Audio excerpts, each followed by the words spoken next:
नमस्कार. तर इंद्रायणी या मालिकेच्या आजच्या भागात आपण पाहणार आहोत की इंदू कीर्तनाच्या माध्यमातून श्रीकलाचं सत्य सर्वांसमोर आणण्याचा प्रयत्न करत असते. आता इंदू सर्वांना म्हणते की तो मारीच राक्षस कोण आहे हे आपल्याला सर्वांसमोर आणलंच पाहिजे. तो कोण आहे, तो कसा दिसतो ते आपण या पांढऱ्या पडद्यावरती बघणार आहोत. आता हे ऐकून श्रीकला खूप आश्चर्याने इंदूकडे बघायला लागते. तर इंदू मात्र इकडे खूप चिडलेली असते आणि ती रागातच म्हणते की कारण झालेल्या गुन्ह्याची शिक्षा ही गुन्हेगाराला मिळालीच पाहिजे. सत्य हे सर्वांसमोर आलंच पाहिजे आणि आज ते येणारच. असं म्हणून आता इंदू लगेचच त्या पडद्यावरती प्रेमनाथला तो व्हिडिओ प्ले करायला सांगते. आता प्रेमनाथ लगेच तो व्हिडिओ प्ले करतो. तर त्या पडद्यावरती आता तो व्हिडिओ दिसतो, ज्या व्हिडिओमध्ये रत्नाला मोठ्याबाई आणि इंदूने बांधून ठेवलेलं असतं. आता रत्नाला असं बघून श्रीकला आणि पोपटरावच्या पायाखालची तर जमीनच सरकते आणि त्यांच्या चेहऱ्यावरचा रंग उडतो आणि ते खूपच घाबरून इंदूकडे बघायला लागतात.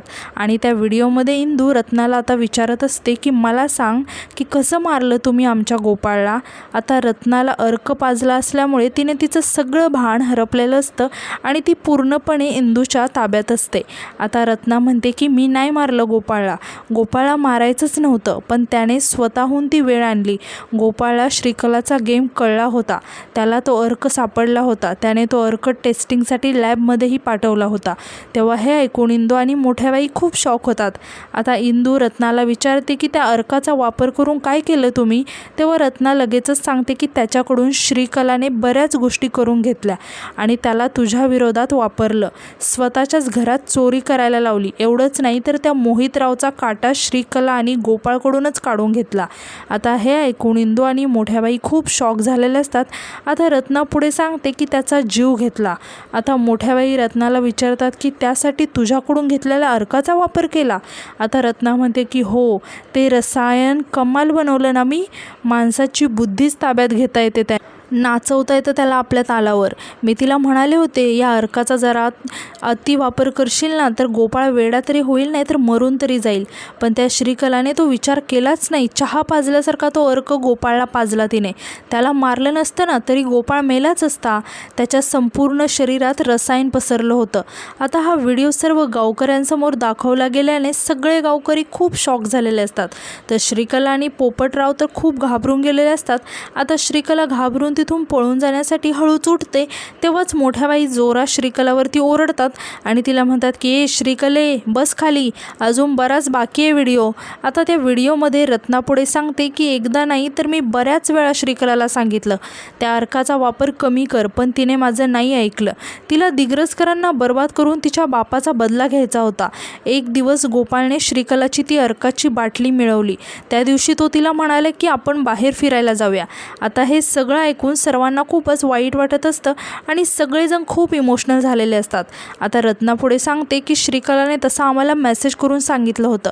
गोपाळने श्रीकलाला तो अर्क पाजला होता, तिचं सगळं सत्य त्याला समजलं होतं. आता हे ऐकून सर्वजण खूप रडत असतात आणि सर्वांना खूपच वाईट वाटत असतं. आता रत्ना पुढे सांगते की ते सत्य तो सर्वांसमोर उघड करणार होता, पण पोपटरावने मागून येऊन गोपाळच्या डोक्यावर वार केला. आता हे ऐकताच सर्वांना खूप मोठा धक्का बसतो. तर श्रीकलाच्या चेहऱ्यावरचा मात्र रंग उडालेला असतो आणि तिचं सगळं सत्य आता सर्वांसमोर आलेलं असतं. त्यामुळे ती आणि पोपटराव खूप घाबरून गेलेले असतात. इकडे रत्ना सांगते की श्रीकलाच्या सांगण्यावरून गोपाळचा खून केला आणि आता त्या व्हिडिओमध्ये रत्नाने श्रीकलाचा खरा चेहरा सर्वांसमोर उघड केलेला असतो. आता सगळे गावकरी श्रीकलाकडे बघायला लागतात.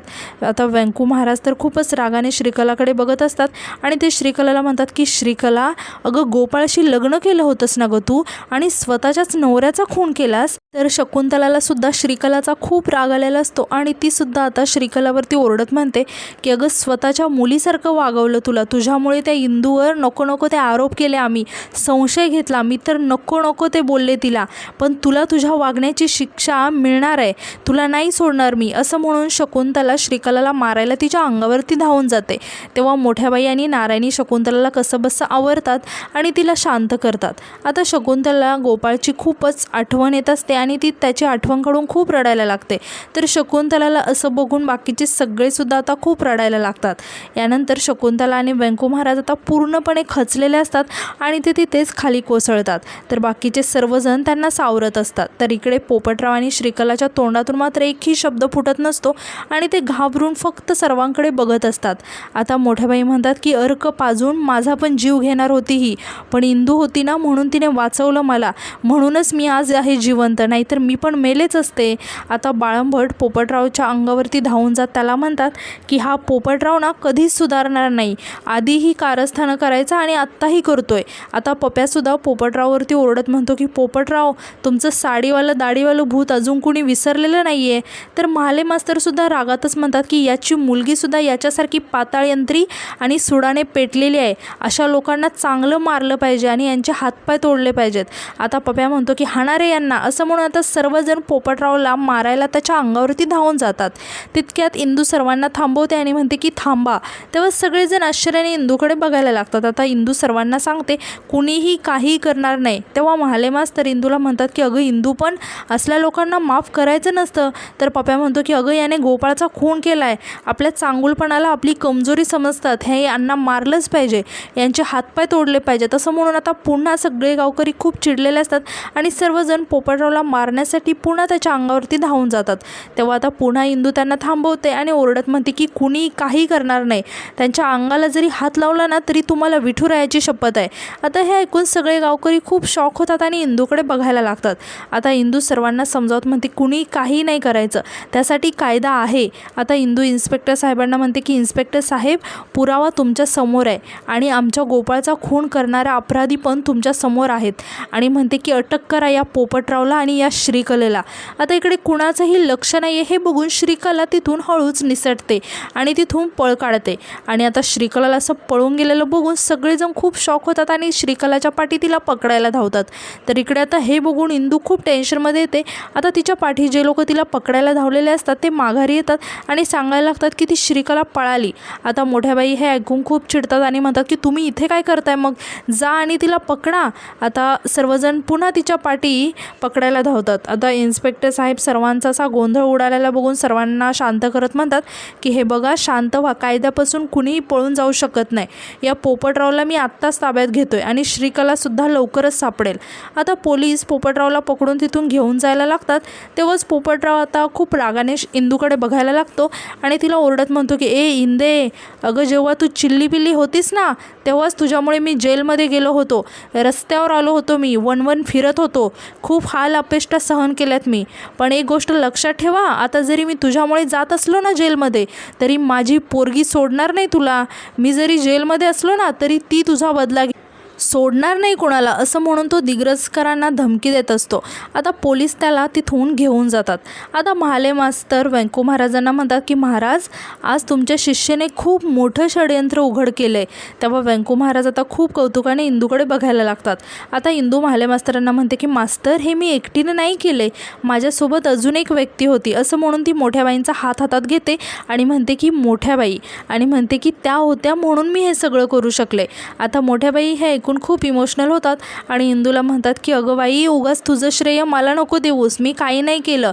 तेव्हा इंदू यावर हसायला लागते. आता शकुंतला मोठ्याबाईंना म्हणते की नाही मोठ्याबाई, तुम्ही दोघींनी खूपच मोठं काम केलं आहे, आपल्या गोपाळला न्याय मिळवून दिला आहे. यानंतर महाले मास्तर व्यंकू महाराजांना म्हणतात की महाराज, आज तुमच्या शिष्याने दाखवून दिलं की शेवटी विजय हा सत्याचाच होतो. आता महाले मास्तर म्हणतात की दिग्रसकरांना आता मंदिरात राहायची गरज नाही आहे, ते दिग्रसकरांचा वाडा हा दिग्रसकरांचाच झाला. तर आता यानंतर महाले मास्तर अजून म्हणतात की तुम्ही सर्वांनी वाड्यात जायला काही हरकत नाही. तेव्हा नारायणी खुश होऊन म्हणते की फायनली आता आपण आपल्या घरी जाणार. तर बाळंभट म्हणतात की चला, आज पुन्हा एकदा गावावर आणि दिग्रसकरांवर आलेलं संकट आपल्या इंदूमुळे दूर झालं, असं म्हणून आता सर्वजण मिळून विठुनामाचा गजर करतात. तर आता यानंतर रात्री आपण पाहतो की सर्व दिग्रसकर आता वाड्यात आलेले असतात. आता इंदू गोपाळचा फोटो भिंतीवरती लावते तर सर्वजण खूप इमोशनल होऊन गोपाळच्या फोटोकडे बघत असतात. आता व्यंकू महाराज इंदूला म्हणतात की इंदू बाळा, दिग्रसकरांच्या आयुष्यामध्ये ज्या ज्या काही चांगल्या घटना, चांगले प्रसंग घडलेत ते सगळं तुझ्यामुळे झाले आणि ते सगळे चांगले प्रसंग फक्त आणि फक्त तुझ्यामुळे घडलेत. तुझ्या आमच्या कुटुंबावर एवढे उपकार आहेत की आमच्या सगळ्यांच्या कातडीचे जोडे जरी करून घातले ना तुझ्या पायात तरी ते कमीच ठरेल. असं म्हणून आता सगळेच खूप कौतुकाने इंदूकडे बघत असतात. आता शकुंतला व्यंकू महाराजांना म्हणते की अगदी खरं बोलताय तुम्ही. आणि ती इंदूसमोर हात जोडत इंदूला म्हणते की इंदू, मला माफ कर गं. माझ्याकडून, यांच्याकडून, मोठ्या बाईंकडून, आम्हा सगळ्यांकडूनच तुझ्यावर खूप मोठे आरोप झालेत. मी तर खूप वेडं वाकडं वागले गं तुझ्याशी. तुला नको नको ते बोलले, तुझ्यावर संशय घेतला. मला माफ कर, मी चुकले. असं म्हणून शकुंतला इंदूची माफी मागायला लागते. तर नारायणीसुद्धा इंदूला म्हणते की आमच्या सगळ्या चुका पोटात घेतल्यास, आम्हाला सतत माफ करत राहिलीस. तर शकुंतला म्हणते की सतत आमच्यावर प्रेम करत राहिलीस. आता मोठ्या बाईसुद्धा खूप इमोशनल झालेल्या असतात आणि त्यासुद्धा इंदूला म्हणतात की मी तर जन्माचा सूड उगवला गं तुझ्या. माझ्या इतकं वैर तर तुझ्याशी कुणीच घेतलं नाही आणि इतकं वाईट तुझ्यासोबत कुणीच वागलं नसेल. काय काय बोलले मी तुला, किती त्रास दिला आहे. अपशकुनी, माझ्या मुळावर जन्माला आली आहे असं बोलून बोलून त्रास दिला आहे मी तुला. पण तू त्या सगळ्यांकडे दुर्लक्ष करून दिग्रसकरांच्या घरासाठी उभी राहिलीस. प्रत्येक वेळेस दिग्रसकरांच्या घराची इब्रत वाचवलीस, घराण्याला पुढं नेलंस. दिग्रसकरांच्या घराण्याच्या खऱ्या अर्थाने रक्षणकर्ती झाली असतो. असं म्हणून आता सर्वांनी इंदूची माफी मागितलेली असते. तर सगळेजण खूप कौतुकाने इंदूकडे बघत असतात. तर इंदू मात्र खूप इमोशनल झालेले असते.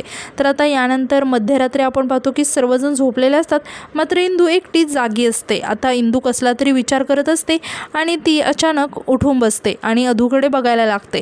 तरी अधू इकडे शांतपणे झोपलेला असतो. हे बघून इंदूला खूप वाईट वाटतं आणि ती अधूच्या डोक्यावरून हात फिरवायला लागते आणि त्याला म्हणते की अधू, माझं तुझ्यावर खूप प्रेम आहे रे, पण मला जावं लागेल. असं म्हणून इंदू आता खूप रडायला लागते आणि तिथून उठते आणि कपाटातील कपडे काढून तिची बॅग भरायला लागते.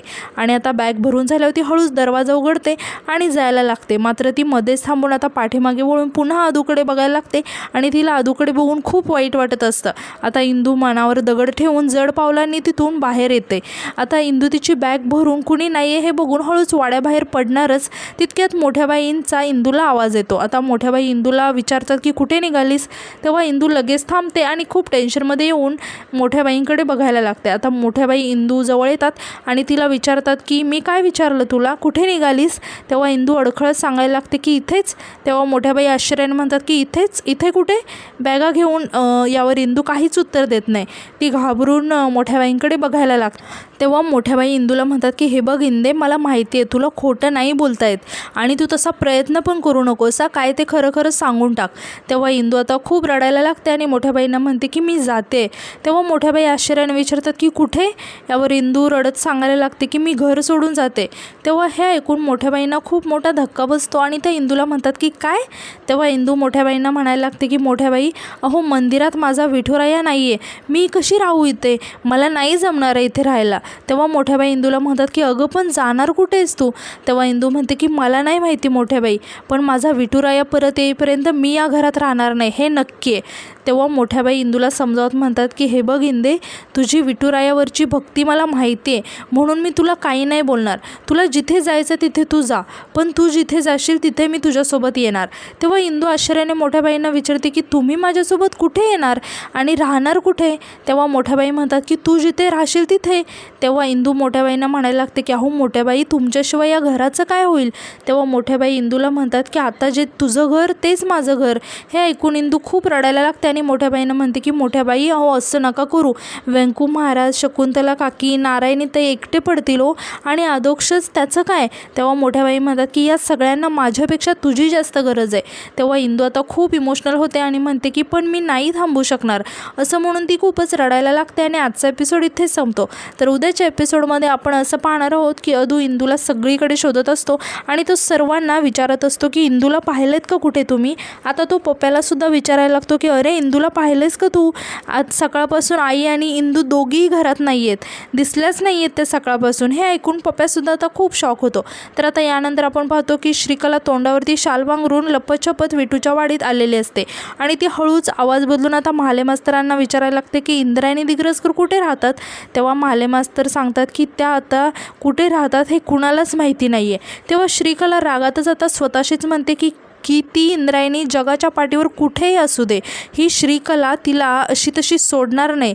तर यानंतर आपण पाहतो की इंदू एका ठिकाणी पाल वगैरे ठोकून अशी राहिलेली असते आणि आता ती काहीतरी काम करत असते. तेव्हाच तिला कोणीतरी असल्याचा भास होतो. तेव्हा इंदू विचारायला लागते की कोण आहे तिकडे, आणि ती खूपच घाबरून जाते आणि समोर बघायला लागते. आणि आजचा एपिसोड इथे संपतो. तर आजचा एपिसोड तुम्हाला कसा वाटला हे कमेंटमध्ये नक्की सांगा आणि उद्याच्या नवीन एपिसोडसाठी आपल्या चॅनलला सबस्क्राईब करायला विसरू नका. धन्यवाद.